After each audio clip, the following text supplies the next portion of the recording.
आप लोग ये नारा लगाते हैं कि मजहब से बढ़ के इंसानियत। तो मेरे भाइयों जरा नजर घुमाओ अपने पड़ोसी को। जब से रमजान स्टार्ट हुआ है 3 मसाजिद में 9 लोगों पे एफ आई आर हो चुकी है इंडिया में, सिर्फ किस बात पे कि उन्होंने अजान दी कि मुसलमानों रोजा। कश्मीर में मुसलमानों की जायदादों पे जबरदस्ती कब्जे किए जा रहे हैं। 10 लाख इंडियन आर्मी जो है ना वो कश्मीरियों पे तैनात है। मतलब एक कश्मीरी के ऊपर अ, 8 कश्मीरियों के ऊपर एक आर्मी सोल्जर बैठा है। तो मजहब से बढ़ के इंसानियत है, तो अब वहां पे भी बात करें, वहां क्या इंसानियत पे के साथ जुल्म नहीं हो रहा? हिंदुत्व के इंडिया में कौन सा जुल्म है जो मुसलमानों पर नहीं? आप वहां पे भी आवाज उठाए। मजहब से बढ़ के इंसानियत, तो वहां पे भी इंसानियत आपको सिर्फ मुसलमानों में नहीं दिखती। आप वहां पे भी उनके लिए आवाज उठाए ना। अगर आप इतने ह्यूमन राइट्स के ठेकेदार बनते तो आप वहां पे भी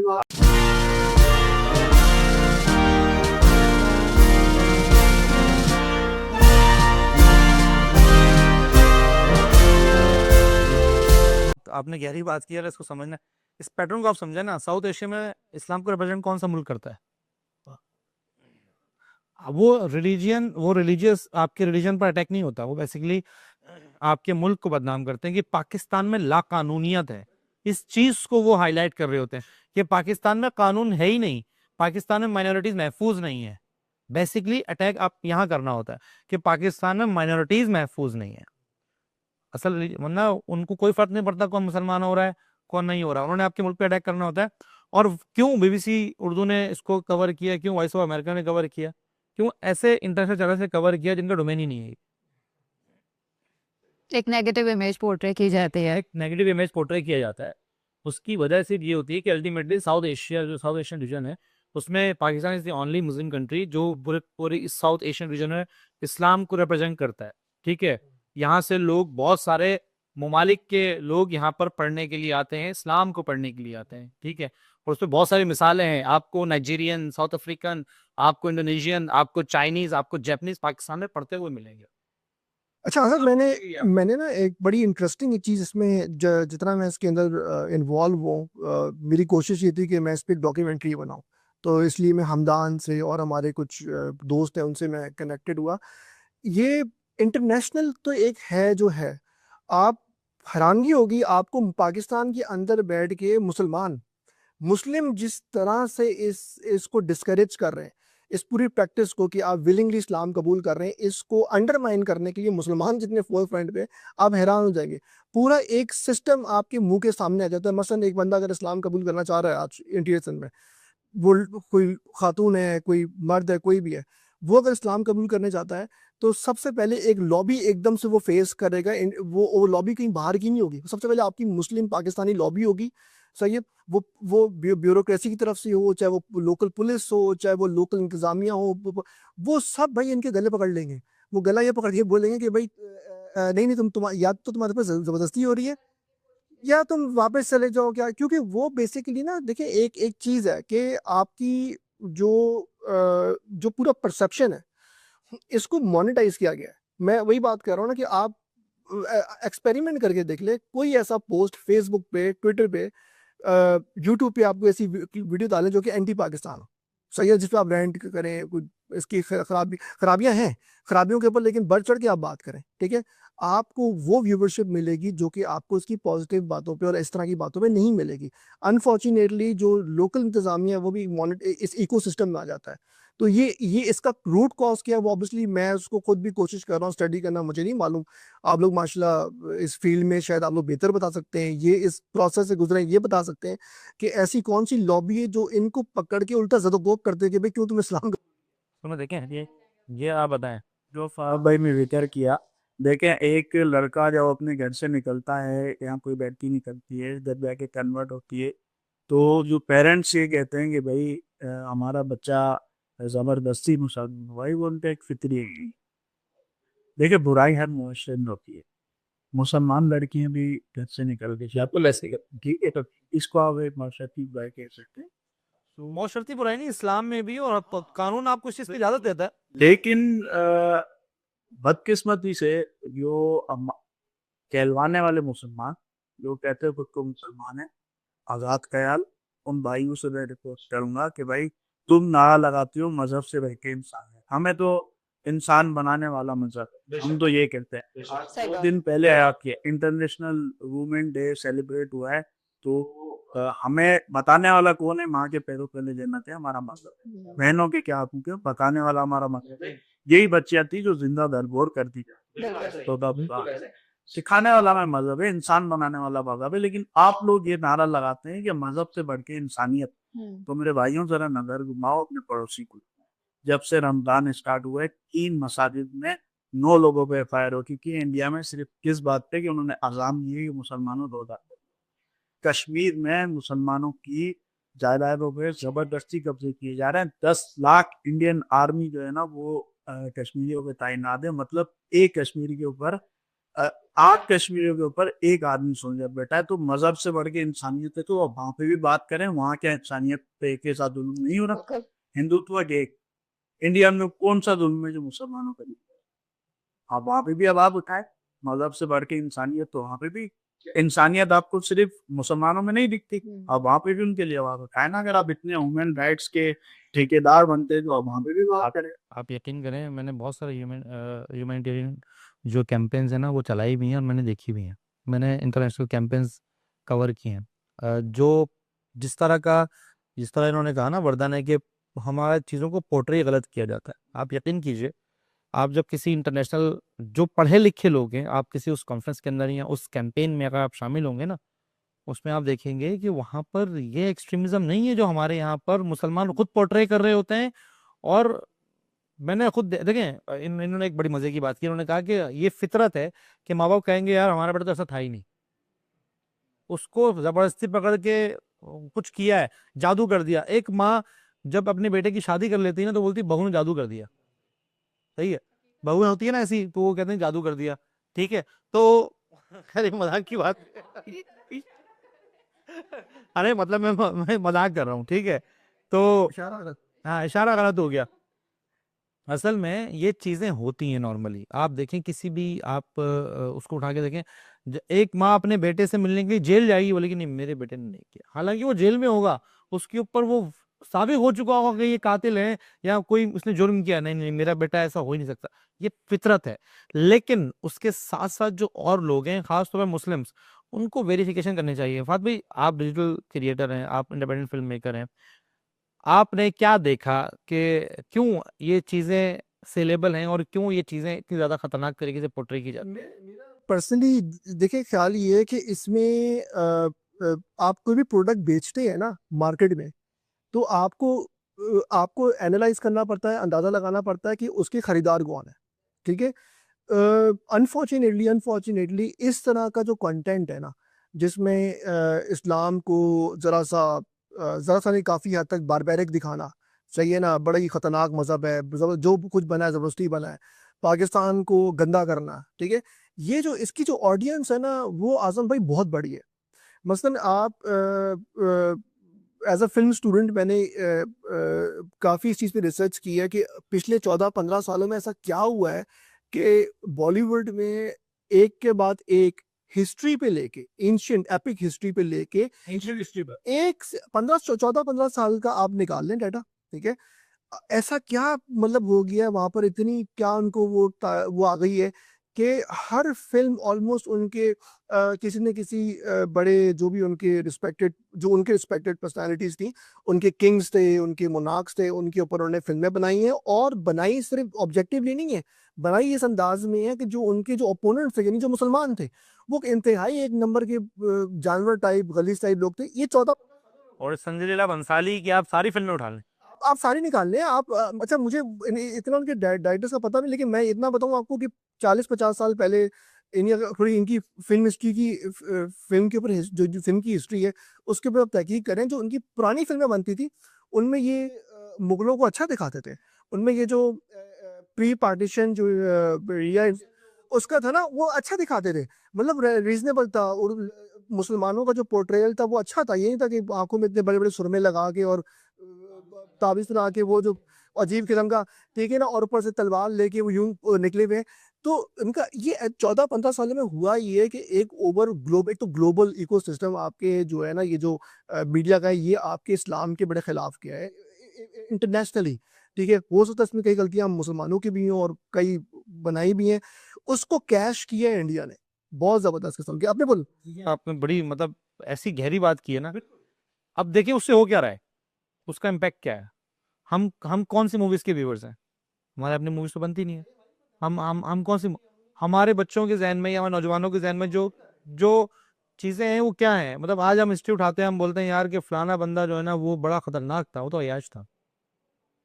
हम इनकी मूवीज जो पोर्ट्रे कर रहे हैं वो अगर हम उसके हम नहीं पढ़ते, सिर्फ मूवी से अंदाजा लगाते हैं कि यार इतनी बड़ी मूवी बना दी, इतनी सुपरहिट बना दी, तो इसका मतलब ये है कि मुसलमान तो बुजदिल थे, या मुसलमान जो है ना वो जाहिल थे, या मुसलमान जो है ना वो जालिम थे। ये तीन आपको चीजें मिलेंगी।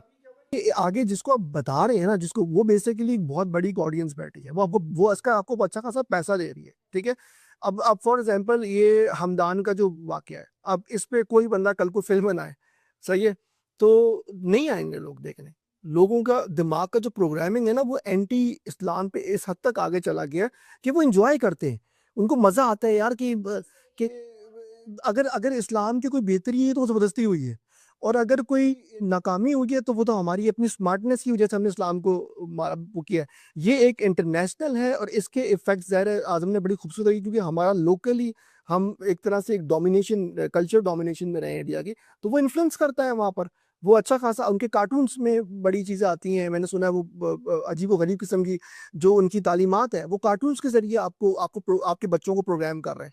तो वो ज़ाहिर है अच्छा। और दूसरी बात है जो आपके यूट्यूबर्स हैं, फिल्म मेकर्स हैं, आप अभी भी सर्च कर लें, वो जो बेचारे वो क्रिकेट को ले लो, किसी को चीज़ को ले लो, वो बहुत कम हद तक कोशिश करेंगे कि वो इंडिया के मामले में क्रिटिकल हो, और वो ज़्यादातर कोशिश करेंगे कि कीचड़ जो है ना अपने मुंह में मली जाए, ठीक है ना। बहुत कम ऐसे लोग हैं, मैंने आज़म का कई कंटेंट देखे हैं, इनको देखता हूँ जिस तरह अभी बात कर रहे हैं, कई है, बहुत कम ऐसे लोग हैं जितने ब्रेव हैं, जो कहते हैं नहीं जो भी है हम जिधर बैठे हुए हैं, उसको हम उसकी उसको उसमें जो बुराइयां हैं हम करें, उसके सोल्यूशन की हम बात करें, ठीक है, लेकिन उस अपने मुंह पे काला मल के और सर्कस की तरह सामने खड़े होकर तमाशी उनको उनके आगे तालियां बजाएं, तो वो चीजें ये यहाँ पर बाकी लोग ऐसा नहीं सोच।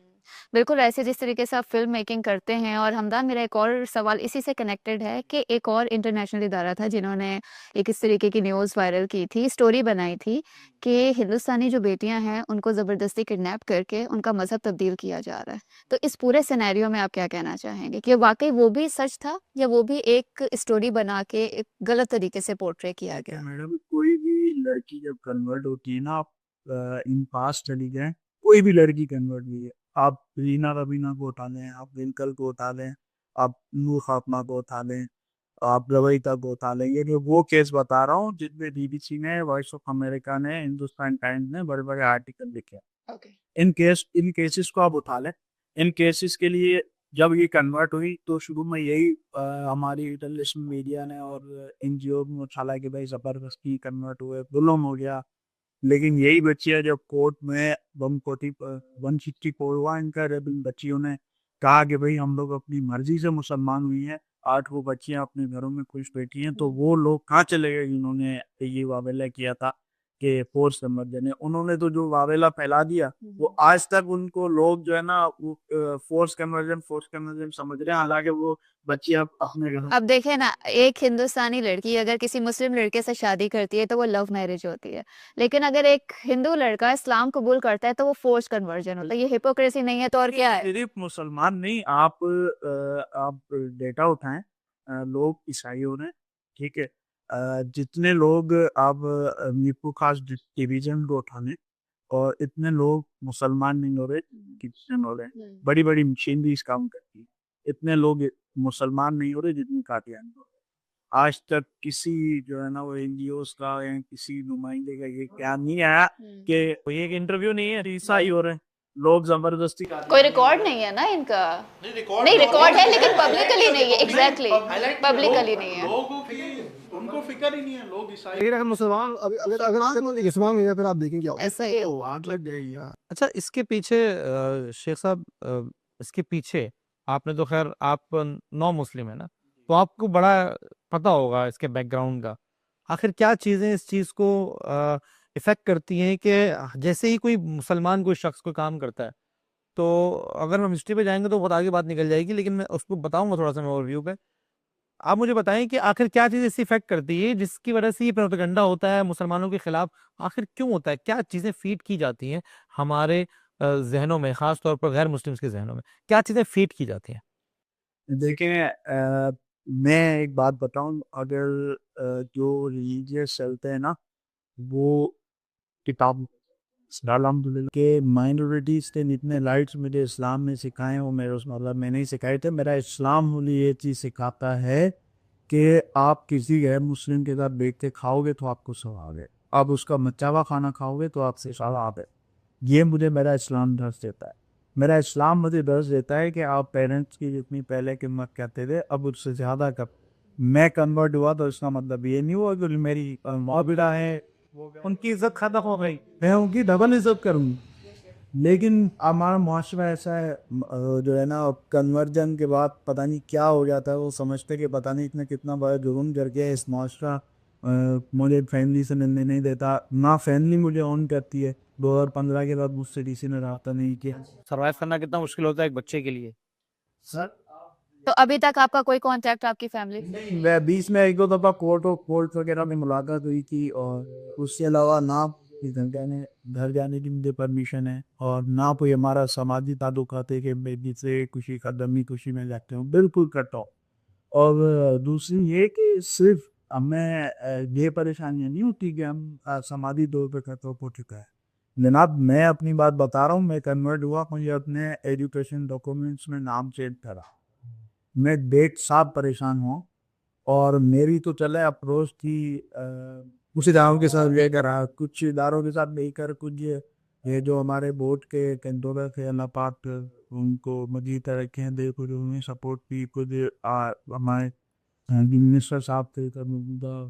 तो मैं इतनी अप्रोच के बाद भी मुझे 1.5 साल लगा। आप यकीन करें, जितने भी कन्वर्टेड लोग हैं मैं उनके राब्ते में रहता हूँ, वो आए दिन मुझे डेली कॉल आती है, भाई हमारा नाम चेंज नहीं हो रहा। और सबसे बड़ा मैं इशू, मैं कन्वर्ट हुआ, अब जाहिर सी बात है मुझे ना इसमें अपना नाम चेंज करवाना है। मैं जाता हूँ मागरब, भाई मैं मुसलमान हो चुका हूँ, मुझे मेरा नाम आते, तो वो सबसे पहली बात ये कहते हैं कि मैं एल बनवाना है आपको, जाए आप अपने पेरेंट्स को लेके आए, वो यहाँ पे फिंगर ये वो बात है जो वाकई कंटिन्यू करें। कि आप अपने पेरेंट्स को लेके आए, और वो अनवेरीफाई करेंगे, फिंगरप्रिंट देंगे तो हम आपका एनआईसी इशू करेंगे। भाई मेरे पेरेंट्स तो मुझसे रास्ते में नहीं हैं, मैं आपको मेरे कन्वर्जन सर्टिफिकेट दे रहा हूँ, मैं आपको एफिडेविट पे लिख के दे रहा हूँ कि मैं अपनी मर्जी से मुसलमान हूँ, मेरा एनआईसी इशू करा है। सीरियसली मेजर इशू है ये। कितना बड़ा एक इस्लामिक कंट्री में एक मुसलमान होना कितना मुश्किल है। अब ये मसले हैं, आप देखें ना, फाद भाई आप कह रहे थे ना कि हमारे में ये हम क्यों पोर्ट्रे करते हैं कि हमारा पाकिस्तान ऐसा है वैसा। मैं आपको मैं जो शुरू में लेजिस्लेशन की बात कर रहा था वो इसीलिए कर रहा था। ठीक है, हमारे मुल्क में कुछ चीजों पर कानून होने चाहिए। मैं देखिए जस्टिस ऑफ पीस है, हम में से यहाँ पे कितने लोग हैं जिसको पता है कि यार जस्टिस ऑफ पीस के बाद आप जाएंगे तो आपके आधे मसले हल हो जाएंगे? नहीं पता किसी को। और हम किसी पढ़े लिखे आदमी से पूछेंगे जस्टिस ऑफ पीस बैठता कहाँ है आपके डिस्ट्रिक्ट का, उसको भी पता नहीं होगा। ठीक है, अब एक आम शख्स जो बेचारा मुसलमान होना चाहता है वो पहले घबराता है, यार मैं जाऊं कहाँ, उसके बाद यार मेरे तो डॉक्यूमेंट्स भी घर पर हैं। और हकीकत बात यह है कि अगर हमारा आजकल तो माशाल्लाह हम कराची में रहते हैं तो मोबाइल छीनना, वॉलेट छीनना तो ये है ना। पिछले दिनों मेरा वॉलेट छिन गया, मैं अपने एनआईसी के लिए भी यही मेरे साथ मसाइल हुए कि यार आप जाएं पहले घर में से किसी को लेकर आए, ये पहले आपका नंबर इस तरह का वो देते हैं, टाइम लगता है, फिर उसके बाद आप लेकर आए किसी को लेकर आए। मैंने कहा यार हम कौन सा मुल्क में रह रहे हैं, हमारे आबाओ अजदाद यहाँ मर गए, खप गए, सही है, हम नस्ल दर नस्ल यहाँ पर रह रहे हैं, उसके बाद भी हमें ये होता है कि आपको आप वेरिफिकेशन देने के लिए आपको पेरेंट या आपको घर में से किसी की जरूरत पड़ती है। अगर इन केस आपके सारे रिश्तेदार बाहर हों तो आप क्या करें, आपके भाई बहन बाहर हो, पूरी फैमिली बाहर हो, तो आप क्या करें? इस तरह इनके साथ मसला है। आप यकीन करें ये बिल्कुल जेन्युइन इशू है, इसके ऊपर एक लेजिस्लेशन होनी चाहिए। दूसरी बात, हम एक ऐसे डिजिटल दौर में रह रहे हैं कि अभी भी आपको देखें, अगर आप किसी ने गलत एनआईसी बनाया फात भाई, वो नादरा की गलती है, इंडिविजुअल गलती नहीं है, उसका पूरा फुकदान जो है वो 24 करोड़ आवाम भुगत रही है। अगर नादरा में फेक एनालिसिस बने जो कि नहीं बनने चाहिए थे, चाहे वो बंगाली हो, वो अफगानी हो, वो इंडियंस हो, बनाने वाले कौन थे? मैं और आप तो नहीं थे।